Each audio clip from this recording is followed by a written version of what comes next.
I'd like to give you some practice with equilibrium problems. Equilibrium means the acceleration is zero. In other words, the forces are balanced. The free body diagram would have a net force of zero. So let me show you which problem specifically we're going to use as our example of how to solve for equilibrium problems. This problem says, a street lamp weighs 200 newtons. It is supported symmetrically by two wires which make an angle of 80 degrees between them. What is the tension in each wire? So for this problem, I'm going to start by drawing a picture of what's going on and then also drawing a free body diagram. And then using the concept that since the acceleration is zero, the forces must be balanced. I'll be using that concept to solve for my missing force.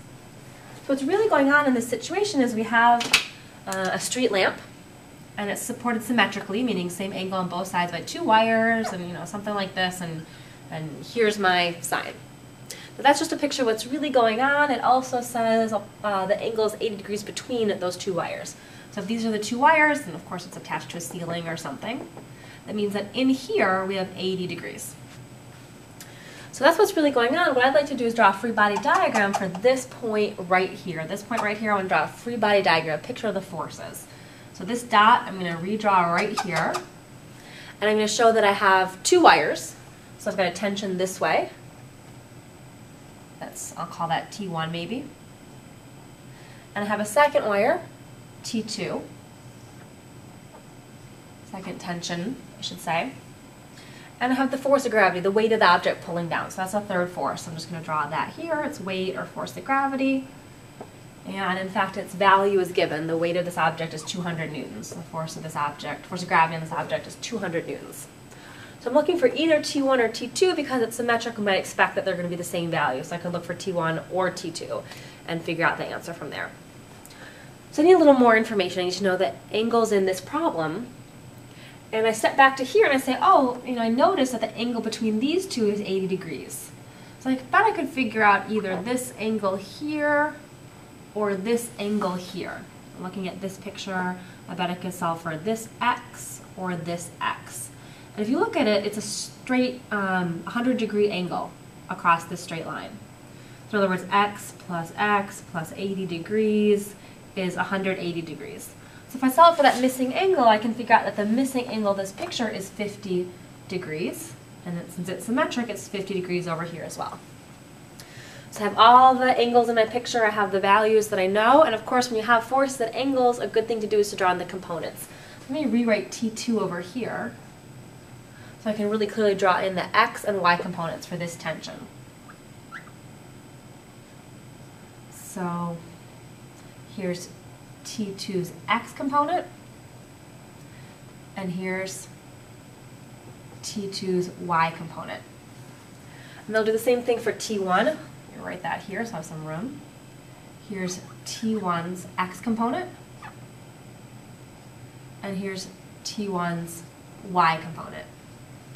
And again, the big idea behind this problem is that we have something that's at equilibrium where the forces must be balanced. So it means vertically the forces have to be balanced and horizontally the forces have to be balanced. If I sum the vectors vertically, I should get 0. If I sum the vectors horizontally, I should get 0. Horizontally is pretty easy. This x component is a negative vector. This x component is a positive vector, and they're going to have the same value. They're balancing each other already. So from an x perspective, this is equal to this, I'm already done.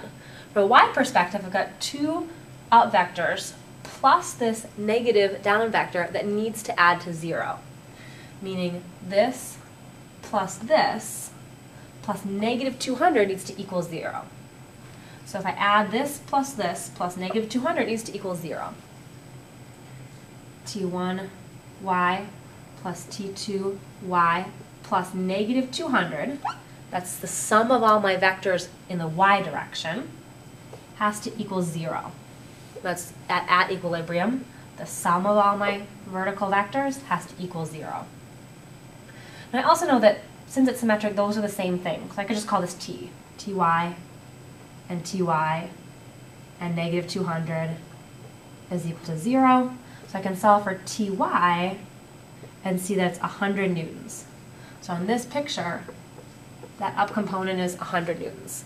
In other words, because it's symmetric, each wire is holding up half of the weight of the object. So this one's also 100 newtons.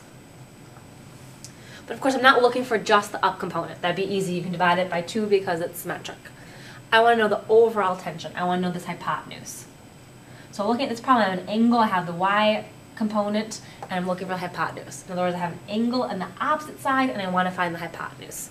So let's set it up with let's set it up with sine, since I know opposite and hypotenuse. Sine of an angle is the opposite side over the hypotenuse. Using this triangle right here, sine of 50 degrees is my opposite side, 100, over my hypotenuse, which is what I'm looking for, my overall tension. So if you solve for this and you get your overall tension, your final answer should be 130.5 newtons. And just double check, make sure you can do that. When you put sine 50 in your calculator, you should get a decimal, but don't forget that t is in the denominator, so there's a little bit of extra algebra to do. Make sure you get 130.5 newtons. That's this tension. And since it's symmetric, that's this tension as well.